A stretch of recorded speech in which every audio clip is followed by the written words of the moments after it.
Hi, my name is David Hicks. Today is May 31st, 2020.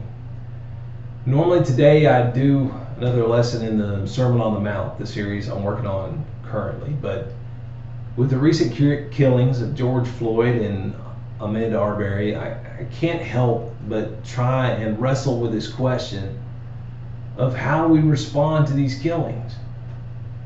You see, it's not only that, it's that my son is African American. He was born in Africa, raised there until he was 2, until we came to the States. Now he's 19 and a wonderful son whom I love. But between these killings and other incidents like them in the past, and things that have happened to my own son, the issue of racism and hatred and violence is at the forefront of all our minds. And we might be, calling up to God and wondering, God, where are you in all this? And what do you have? What do you want us to do? And so as I was thinking about this, one of the things that came to mind is, one, just get back to the basics of loving our neighbor as ourselves. It's in Leviticus 19. If I remember the New King James translation correctly, it's, you shall not take vengeance nor bear any grudge against the children of your people, but you shall love your neighbor as yourself. I am the Lord. I'm the ruler. I'm the one that we should obey. Is that you should obey is built into that definition of Lord. Jesus called this the second greatest commandment. And a spin-off of it, you treat others the way you want to be treated, that Jesus talked about. And we call it the golden rule. That is how we should treat our fellow human being. Well, there's an even better rule out there. And if this is the gold standard, then Jesus is the platinum standard. In John chapter 13, beginning at verse 34, Jesus is talking to his apostles, some of his closest followers. I think others were there as well. But this is his last major conversation with his apostles before he's crucified.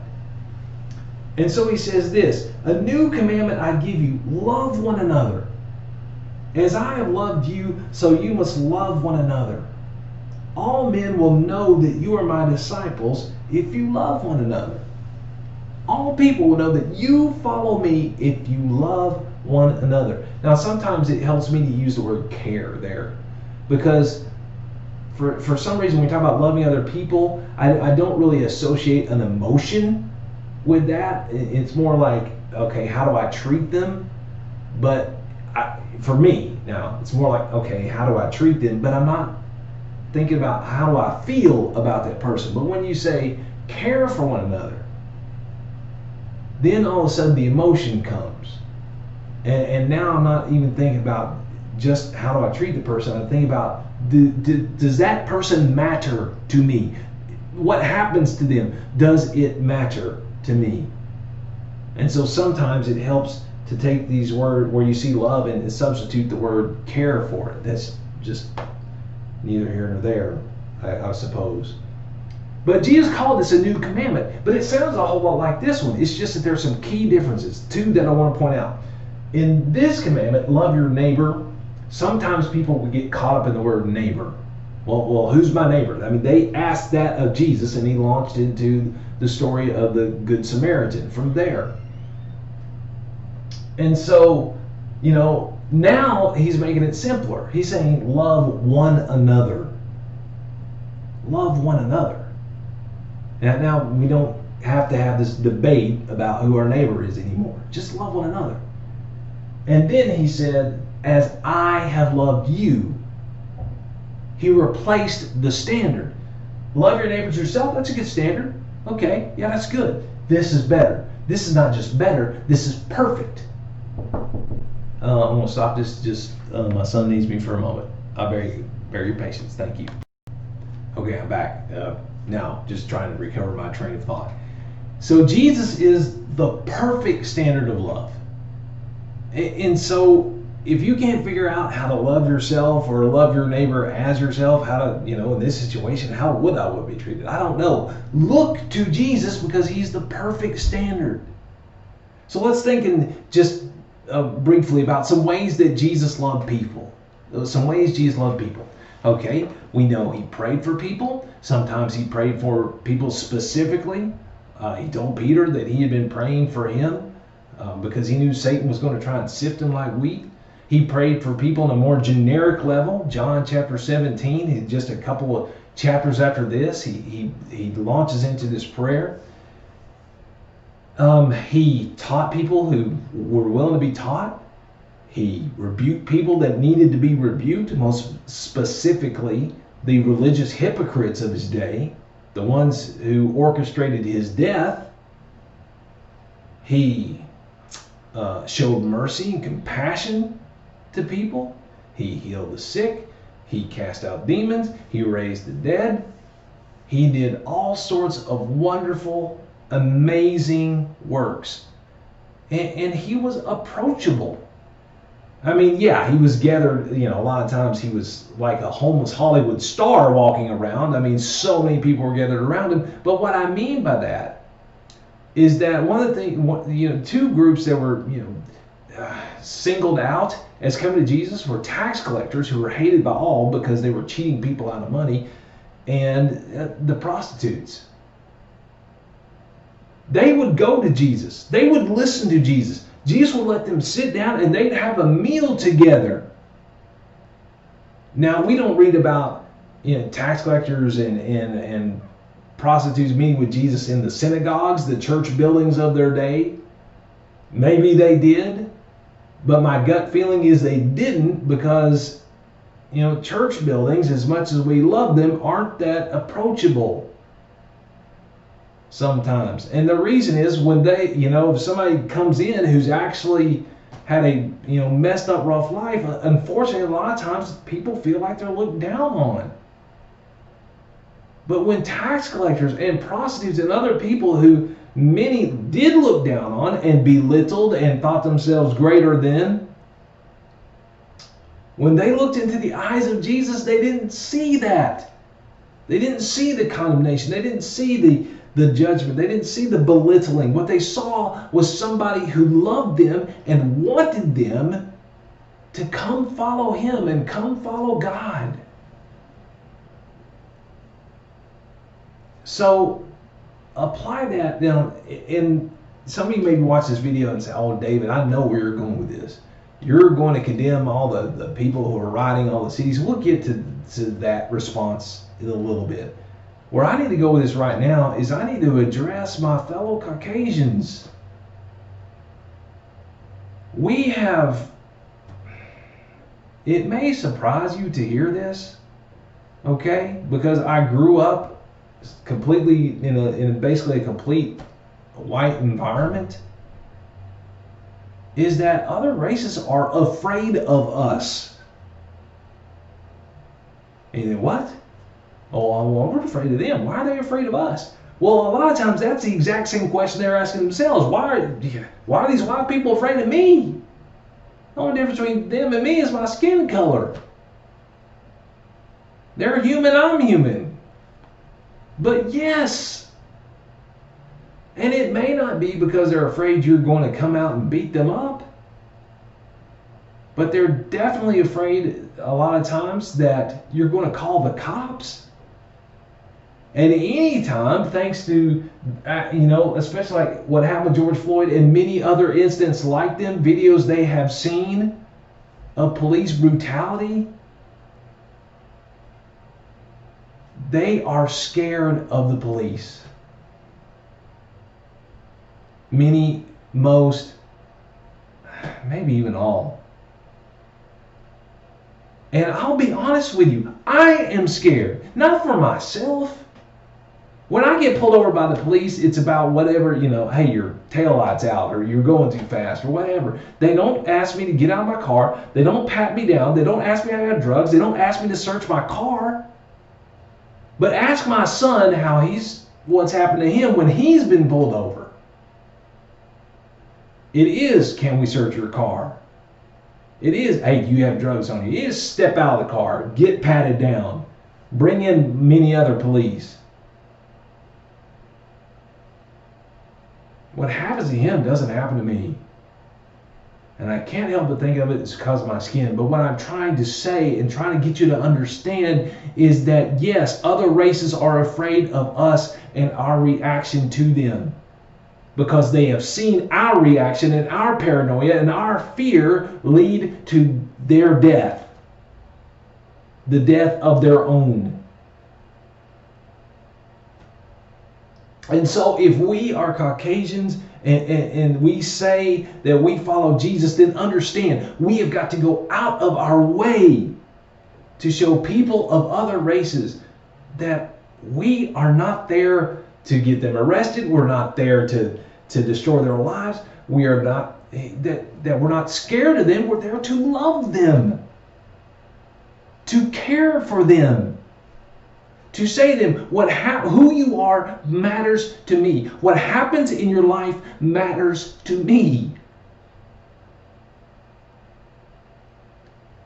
Instead of just seeing someone to be scared of, see someone to love. That is the way that Jesus loved. And so I encourage you, please get out of your way. Policemen, especially my brothers and sisters in Christ who are policemen, understand if you pull over somebody of a different race, they are scared of you. Assume it every time. Maybe it's not true every time, but assume every time that person in that car is scared to death of you. And do everything you can, go out of your way, go overboard to assure them, and this better be in your heart, that you're not there to hurt them. You're not there to shoot them. I'm talking about, the vast majority of police situations. Some situations call for shooting. I get that, okay? That's different situations than the most common thing I'm talking about right now. Where people are just pulled over alongside the road. But I'm just trying to tell you, understand, they're scared of you. And you're going to have to go out of your way to try and ease their fears. It is fear that pulls the trigger, one way or another. It's fear that pulls the trigger. So there's another concept. If these two don't help us enough, and it's in Romans chapter 12, it is a beautiful passage, just full of God's ways. See, this is how you fall in love with God. When you realize what He values and what is important to Him. That's how you learn to love God. But you got to get to know Him. Yeah, does He have a wrathful side? Yeah, but His wrath is an extension of His love. His wrath is based on us doing all the things that He hates, that are in contrast to goodness and righteousness. But let me just read it. Sorry, I didn't mean to ramble. Romans chapter 12, beginning verse 9. Love must be sincere. It's simple enough. Hate what is evil. Cling to what is good. Hate what is evil. Cling to what is good. And that's where God's wrath comes from. He hates what is evil. He clings to what is good. Be devoted to one another in brotherly love. Honor one another above yourselves. I see other people, and I want them to have more honor than me. No matter what race they are, no matter what color they are. Never be lacking in zeal, but keep your spiritual fervor serving the Lord.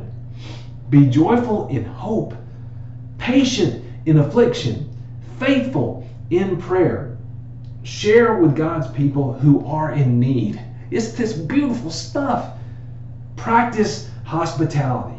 Bless those who persecute you. Bless and do not curse. Say what? Bless those who persecute you? Yes. Bless and do not curse. And we're not talking about using cuss words, although, yeah, we shouldn't use those either. But this is placing curses upon one another. I was a missionary in Africa. They actually did that. You could hire someone to put a curse on someone else. Okay? So anyway, rejoice with those who rejoice. Mourn with those who mourn. Live in harmony with one another. Do not be proud, but be willing to associate with people of low position. You're not below me.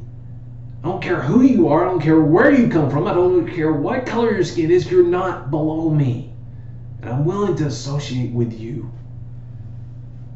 Again, that's why the prostitutes and the tax collectors and everybody else who was looked at as scumbags, they go to be with Jesus.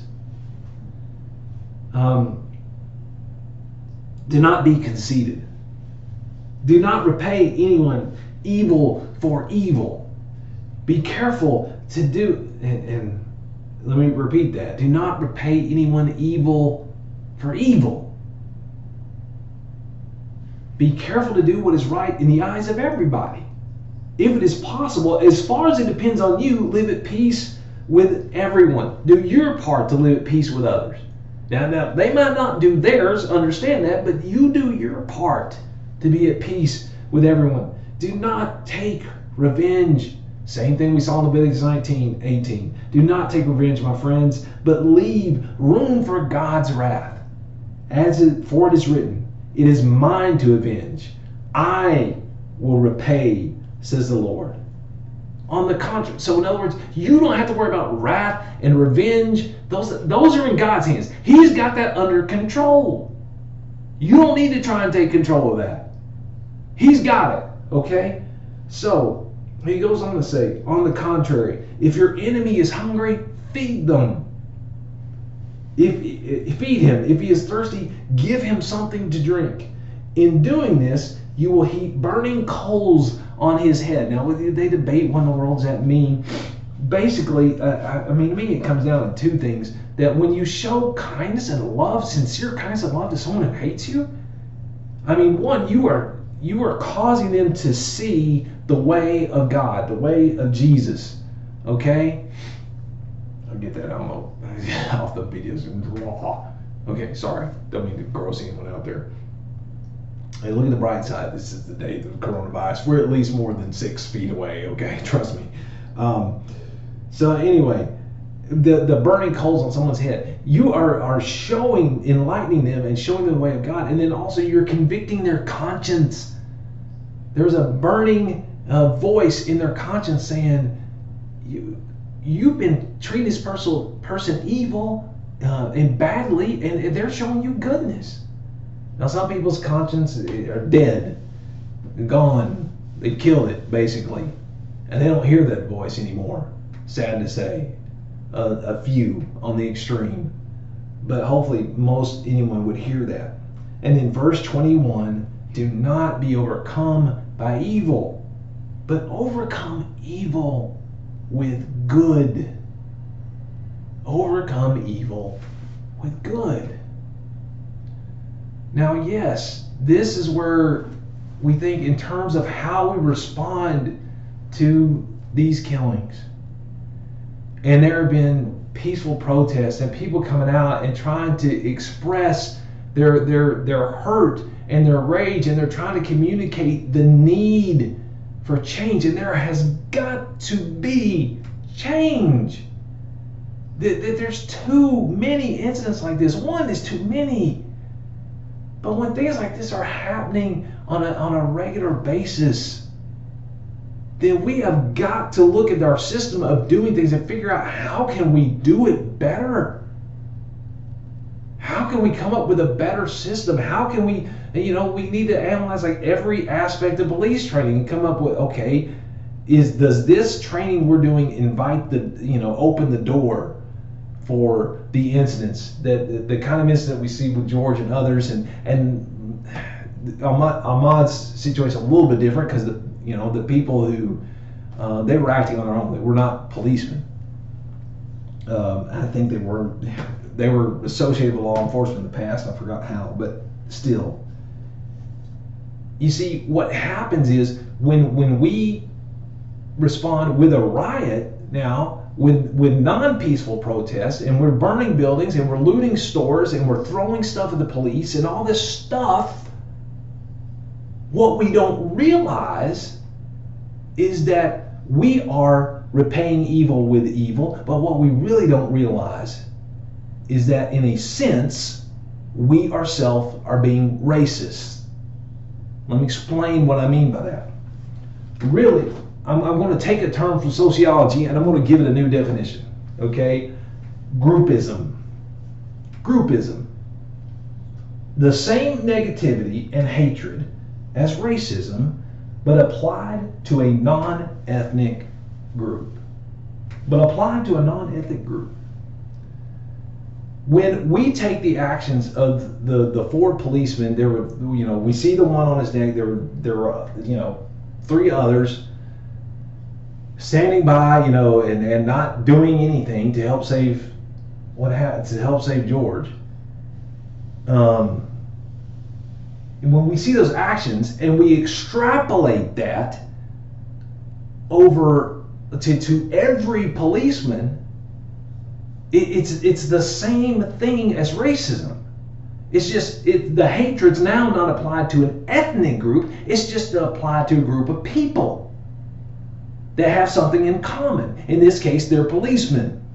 Now we see you can probably easily identify with those of us who went to high school with all the stereotyping that does there. Racism is a form of negative stereotyping, and I wish we'd have great, positive stereotypes in life.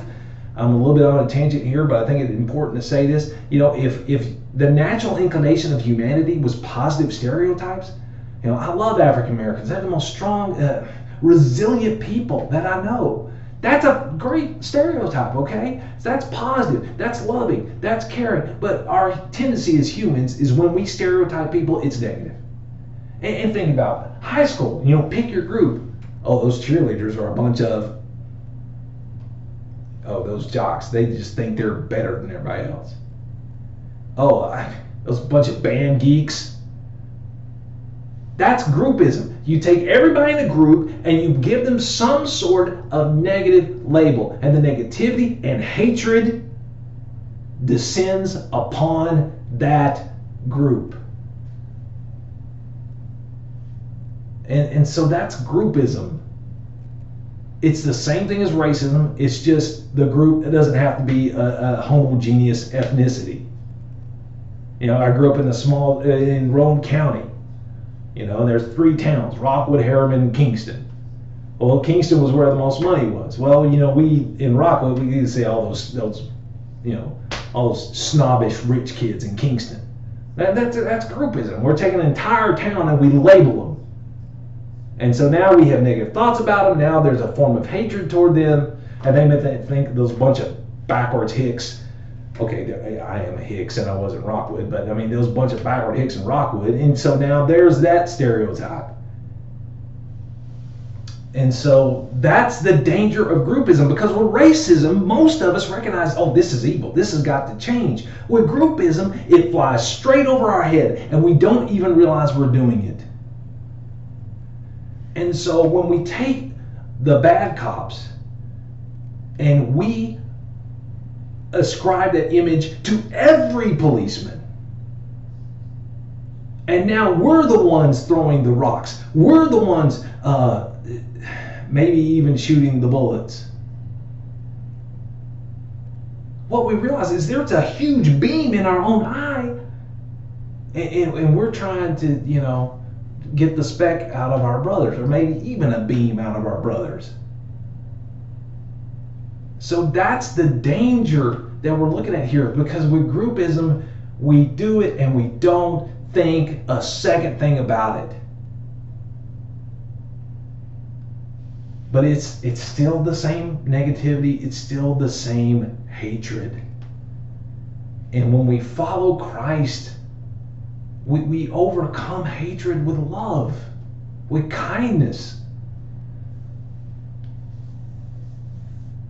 All right. I want you to, I guess the last thing, we're at 19 and I did a previous video, so I had no idea where to stop this.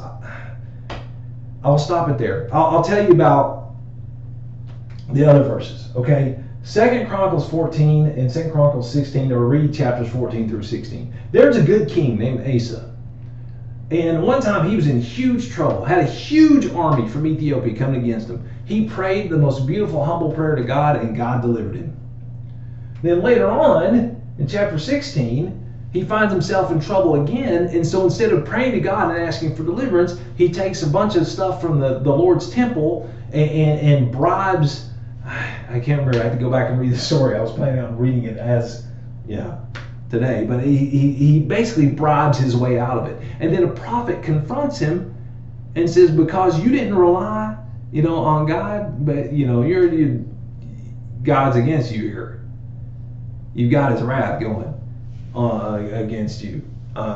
Paraphrasing in an immense way, and Asa was very upset at that. But he ended up being diseased in his feet. Instead of turning to the Lord and repenting, it says he turned to the physicians. Now, this is not a debate about what role doctors are supposed to play in our life. But I say that to say the first time he used God's ways to get what he wanted. The second time he used Satan's way. He relied on himself. He sold stuff he sent stuff out of God's own temple in order to get what he wanted. He got what he wanted, but he didn't please God in the process. He got on God's bad side in the process. 1 Samuel 25, Abigail, who became David's wife, she was married to a guy named Nabal who was just an idiot. The Bible basically describes him that way. He was an idiot. But he was a rich idiot. And so David and his army had been taking care of his property, his sheep, been watching him for him without even being asked to. And then when they go to Nabal and ask him for, it's a feast day, hey, can you give us some food? Nabal would have nothing to do with it. And so David said, hey, everybody, strap on your sword. We're going to kill every man that belongs to Nabal, however you want to say his name. But Abigail comes, she sends food to David, and she humbles herself before him and just begs for mercy. And so David ends up leaving vengeance in God's hand instead of taking it himself. And then a few days later, Nabal dies of a heart attack. God took care of the vengeance. This whole thing that you see at the end of Romans 12, that we read, that you read this story, that's exactly what happens. David leaves vengeance in God's hands thanks to Abigail, and God takes care of it. So the last thing, Titus 1 verse 11 through 13, racism is not new, even in the church. It was being preached in these verses, and it needed to be dealt with. And so I'm hoping that's what this video does now. If I've been extra long, please forgive me. The subject matter is so important. So may God bless you. May God bless this recording. And may we learn to love one another. And may we learn to overcome evil with good. Thanks for listening.